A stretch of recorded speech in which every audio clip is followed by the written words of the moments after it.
Hi, I'm Paul Haley. What is the number one consideration when you're thinking about upsizing or downsizing? Put a different way, should you buy or sell first? That's a great question, and I just read an article written by a realtor that said you should always sell first. And now I understand that that's a gut instinct, that feels right, because you know what your buying budget is going to be, but it actually can be quite wrong, to put it succinctly. So really, by the end of this video, what I want you to know is when you should buy or sell first, what that timeline looks like, and what are your options if things go awry. Okay, so should you buy or sell first? So the answer actually depends on where your property is, what type of property it is, and whether that specific area and property is a buyer's or seller's market. What the heck is a buyer's or seller's market, you might ask? So the definition of a buyer's market is the sales to new listing ratio. So you take the number of sales divided by the total new listings in that area for that type of property. When that's below 40%, that's considered a buyer's market. So it's very easy to buy. When that's above 60%, that is considered a seller's market. So it's very easy to sell, hard to buy. And in between 40 and 60 is called a balanced market. So in Toronto, we're actually at 62%.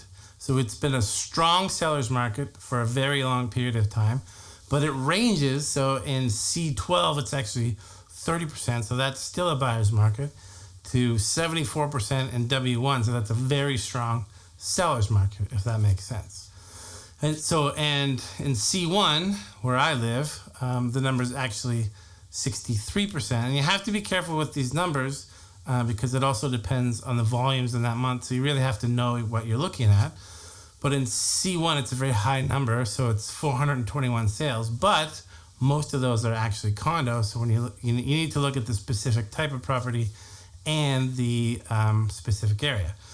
So when you're looking at this, you really need to work with your realtor and get an experienced realtor that understands this type of analysis and what we're talking about. Okay, hopefully that makes sense so far. Okay, so let me walk through a specific example to help you understand this concept. So recently helped out some clients, Mark and Andrea. They had a one-bedroom condo in a very sellable area, so it was a strong seller's market. And they were looking to buy a home that they could grow into, one where they could go and potentially have a family that had extra bedrooms, etc.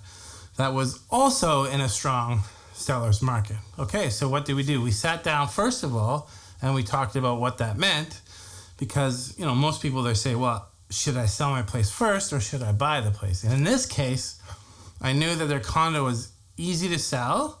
I could sell it quickly and I could get a good price for it. So we focused on the buy first.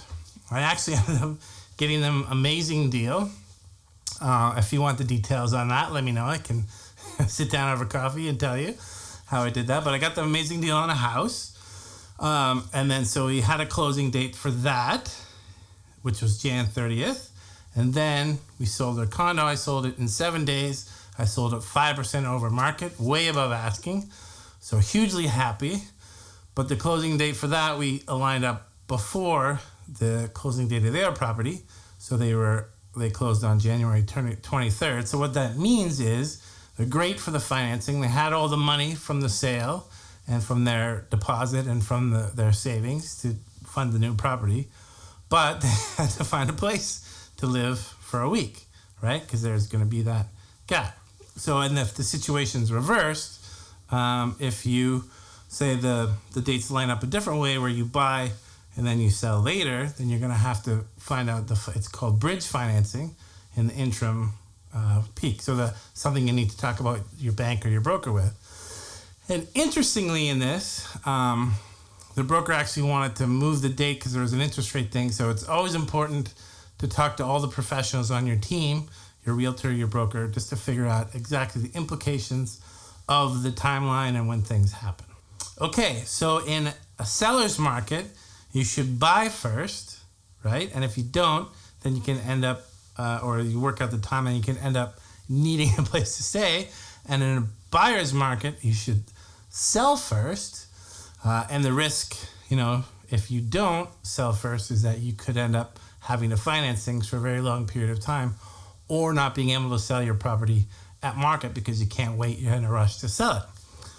So to recap, the number one consideration to determine if you should buy or sell is really depends on location, right?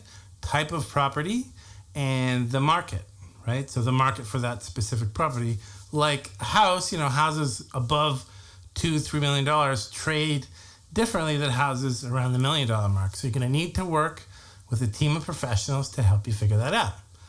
If you want to sit down and we can talk about timing, because it gets a little confusing, I'm here to help.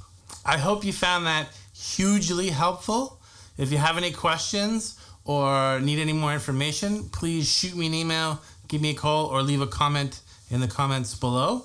And I'd love to get together for coffee and just chat about real estate, my favorite subject. And I'm going to put some links down below for lots of helpful downloads on this topic and others. So please look at those, download information you need.